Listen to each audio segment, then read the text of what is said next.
Okay, let's get started on the build of the Hacker MadBull. So here we have all the parts. I'm just laying them out, gonna get a good inventory, make sure I've got everything. I've got my Twisted Hobbies power combo, and I've got the manual that came in the box, but I'd recommend downloading a manual because it's got full color photos. Now I'm folding over all of my control surfaces, so my ailerons and my rudder. I'm gonna leave those sit for a couple hours, and during that time I'm also going to bind my receiver, center all my servos, and get my electronics set up. I do have a whole video that shows how to go through that process that I'll have in a link in the description.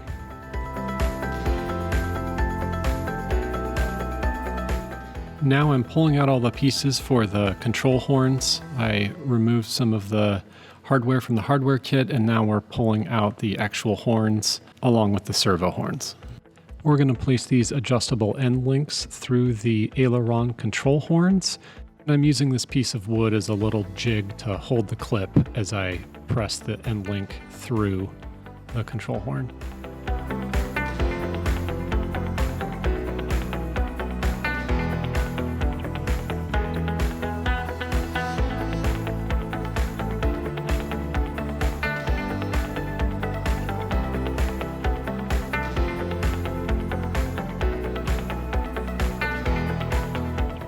And now we're ready to start gluing up the wings together, and I always use a piece of parchment paper to glue on top of because you don't want to end up gluing your model down to the table. Here you see me using foam tack. I love using that on all my foam to foam connections, and I usually put enough glue to give it a good coat. I press them together, I pull it apart, let it dry for a little bit, and then when you press them back together, it will permanently affix. We want to make sure these are all flat on the table, so I'm using some batteries as weights. You also see me here scuffing up the carbon fiber spars, and then you see me wiping them down with rubbing alcohol. Once I get it all dry fit, then I'm going to fill the slot with foam tack and then press the spar in. And then we'll be weighing it down again to keep it nice and flat onto the table. You can also use CA glue here, but I opted to use foam tack. It's really up to you. Now we're moving on to the spars. I just scuff up the edges of the spars that are going to get glued in, and then I squeeze foam tack into the slots and then push them in. I also did the little standoffs for the ailerons. Those will hold the aileron supports, the carbon fiber pieces that we're going to be doing next. Okay, I grabbed 4 of these, and turns out that we need 4 of them per aileron. So now I've got all 8, and I'm gonna get them ready by just scuffing up the ends of them a little bit. It's probably unnecessary, but that's what I do. So I dip the ends in a little bit of foam tack, and then I put it into place, and we're just gonna do that for all 4 on each of them. Pretty straightforward here. They're already the right length, so no trimming or anything was necessary. Then we're gonna cut out the spot for the servos. And next we're gonna move on to the elevator. So this is a fully floating elevator. It has a tube that goes all the way through. So I'm gonna scratch that up a little bit where I'm going to glue on the servo horn, and we're going to pull out the reinforcements that go on the sides of the fuselage and the sides of the elevator.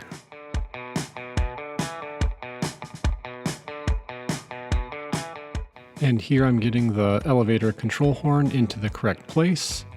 And then I really like the way that Hacker created this. You can just slide all of the pieces on and then glue it into place afterwards. So I prepped some of those edges, and I put a hole in a piece of wood so that way I could press on each of the parts to it.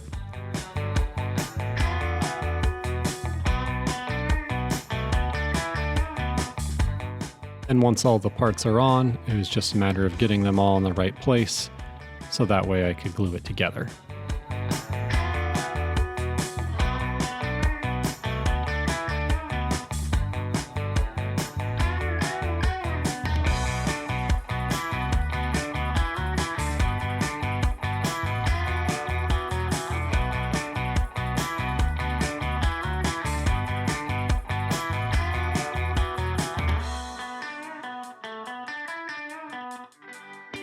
Once the position was all finalized, I used some CA glue on the control horn.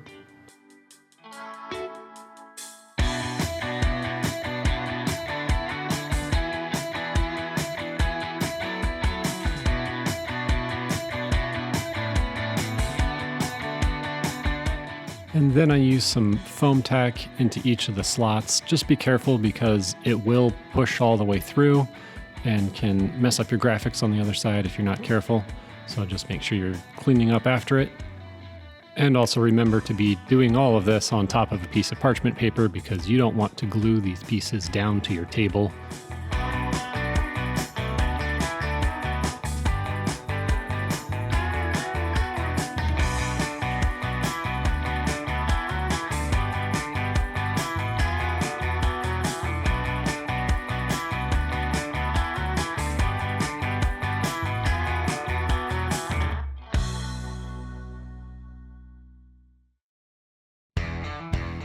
Now that we have all of those bracings in place, I'm going to glue in the elevator tube, and you'll see that I am doing that with CA glue. I could probably have done this with foam tack, but I chose to use CA because it was already in place and the CA flows around it. So you want to make sure it's only on the elevator halves and not on the horizontal fuselage. In that area, it needs to pivot through there. So that one isn't fixed, it's only fixed on the elevator halves. Next up is going to be the stiffeners along the horizontal fuselage, and I just dry fit them into place, and they fit perfectly without having to do any trimming, so I was just able to put some CA glue into them.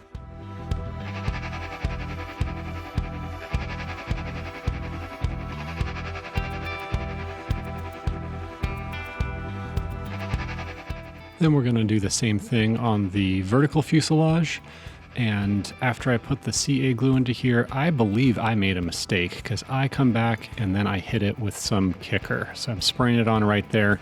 The problem is it started to curl because it's such thin EPP that I had some issues with it later. So here I am laying out the glue. I always line up my notches so I know where it's supposed to go. I get it into place, and then I start to notice that it is not straight, and it's because it's curling.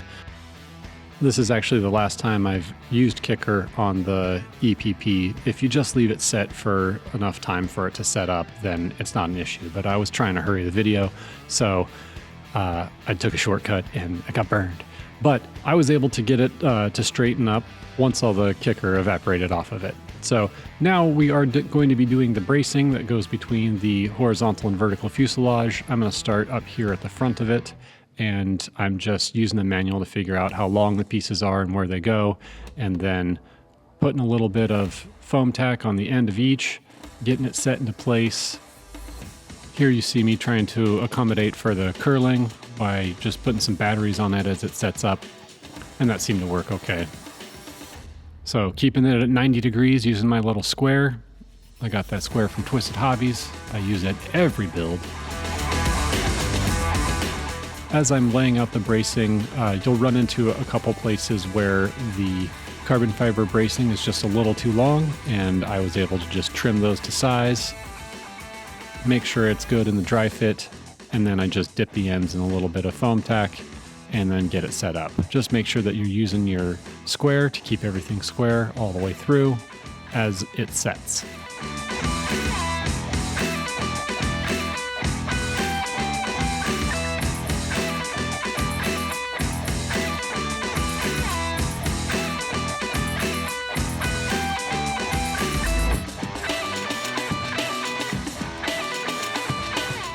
You'll see I'm using some sandpaper. I just use that to scuff up the ends of the carbon fiber rods just to give them a little bit more bite when they go into the EPP and glue up.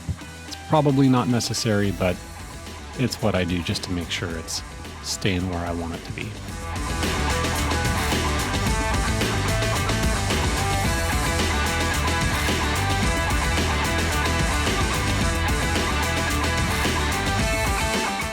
I think it's about this point that I'm doing some frantic searching, trying to find a carbon fiber piece.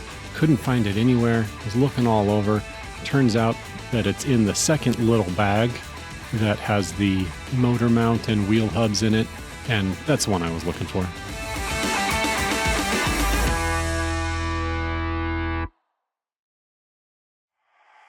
Now I'm going back to check everything for square, making sure it's all setting up right, and then we're going to be moving on to the landing gear. So these two little white pieces are going to get threaded through, and I scuffed them up so that way we'd be able to get them glued in properly. Once those are all snugged up and pressed together, then we are going to weigh it down and make sure it is able to dry out in a flat orientation. And then we're going to move on to the servo horn extensions. So I make sure to get the little burrs off of them with some sandpaper, and then we're going to attach them to the servo horns.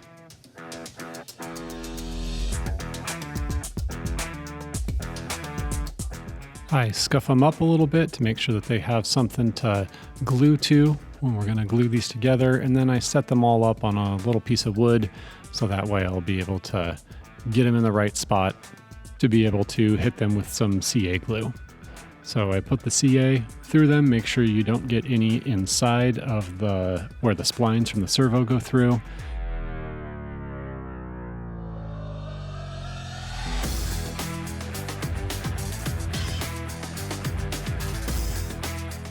Now we're going to be assembling the push rods. So I get the ends, I get the heat shrink, and I just set them up and then shrink them.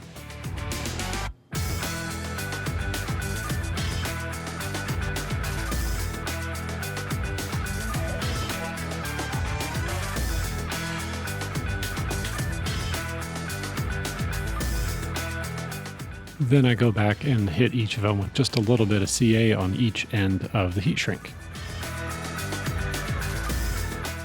Here I'm getting out the standoffs for the push rods, and then I'm going to grab the rudder and put in its control horn. No big deal on that.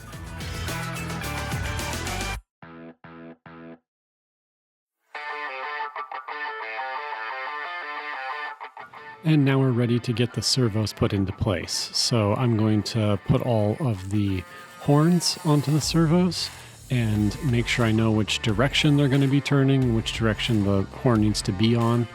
And I do that for all four. And then I'm going to place the push rod into the servo before mounting it into place. That way I don't have to try and bend it to get it into there.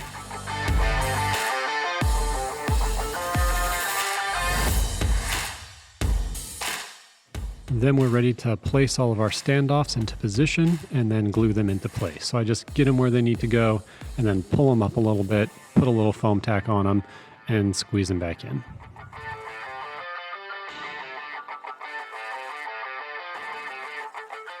Then we tighten the adjustable end link on the control horn for the elevator, and then we are ready to put in the other servo.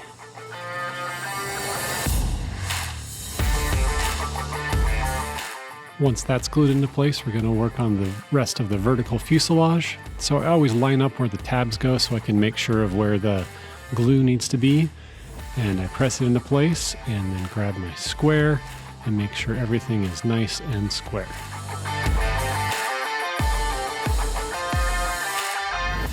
Then we're going to be doing the bracing.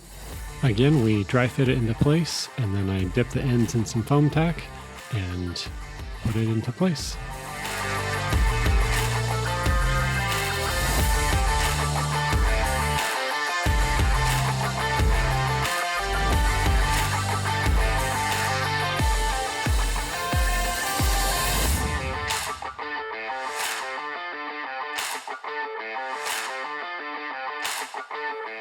Now we're ready for the rudder push rod.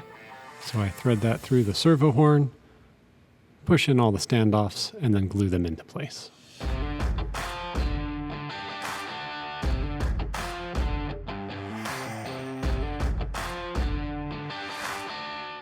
Okay, next up is aileron servos. So I'm gonna put those push rods through first, and then I'm gonna put them into place and push them down mark where I need to have the little tabs open, and then I just use an X-Acto to open those up a little bit. They sit flush with the top of the wing, and then they get glued into place.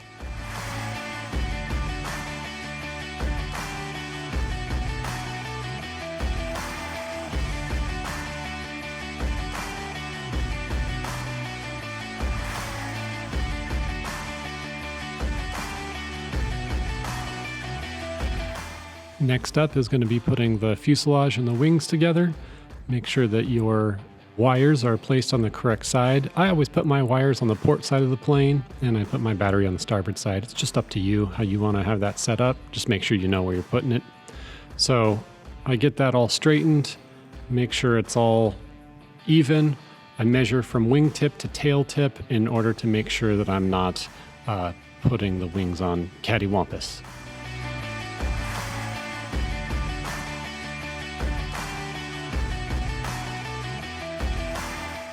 And as you can see, I checked that measurement a couple times. Now we're ready to move on to the wheels.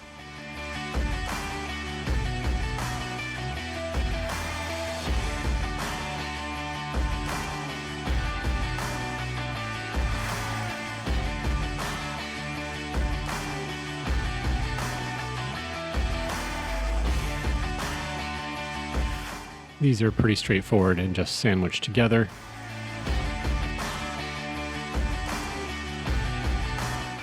Now we will assemble the landing gear.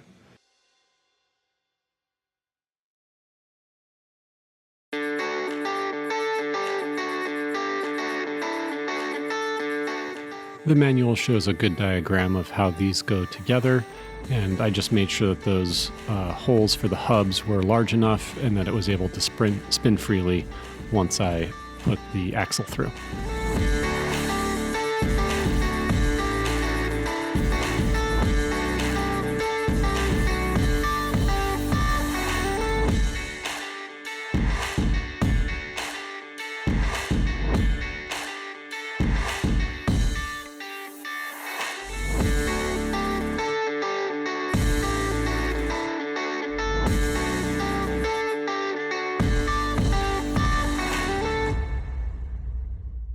Next, we glue on the tail skid, and then we're going to start working on the bracing going from the wing to the horizontal fuselage.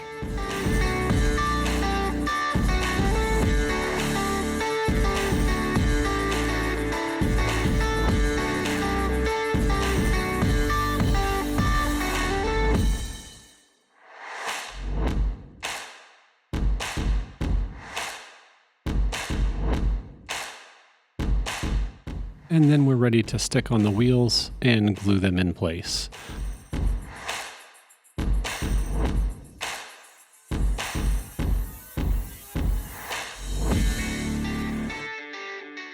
Now this area here where the front of the wing connects with the fuselage, I know that's going to be a weak area when you crash the plane, so I like to reinforce that with some extra glue. Then I'm ready to put on the rest of the vertical stabilizer and the rudder. And don't forget your push rod needs to be installed as well.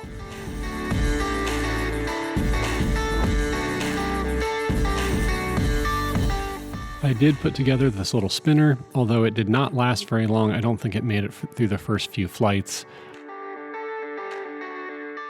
Now, it's really interesting how they have supported the motor mount, and they have you drill into the EPP, which is tough because it is really thin. So you got to make sure you're getting it in there straight.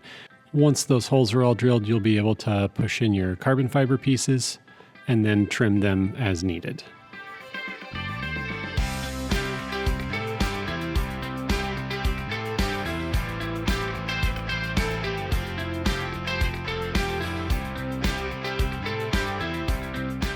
When you're installing these little carbon fiber supports, I would recommend sharpening them a little bit on the end, so that way they're able to penetrate the EPP a little bit better.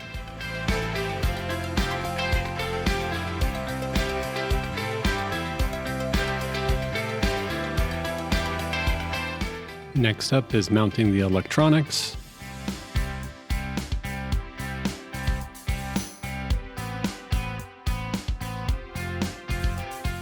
And now I'm ready to balance my prop with my Twisted Hobbies prop balancer.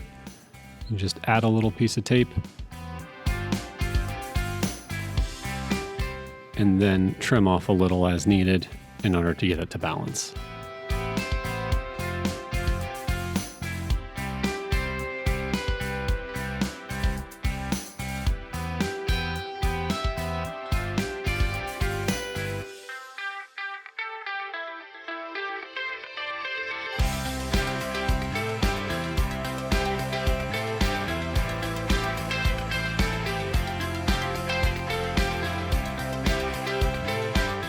And then I'll use my Twisted Hobbies O-ring installer.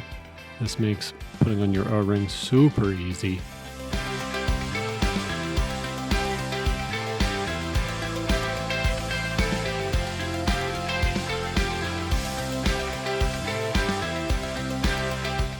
Then we're going to put a battery onto it and then set the CG at the manual recommended 240-ish millimeters back from the motor mount. So I mark that and then I balance it. And as long as it's close, you'll have some options to move it around once you get your Velcro in place. So I was happy with where it was set. Put on some Velcro. And then we are done with the build.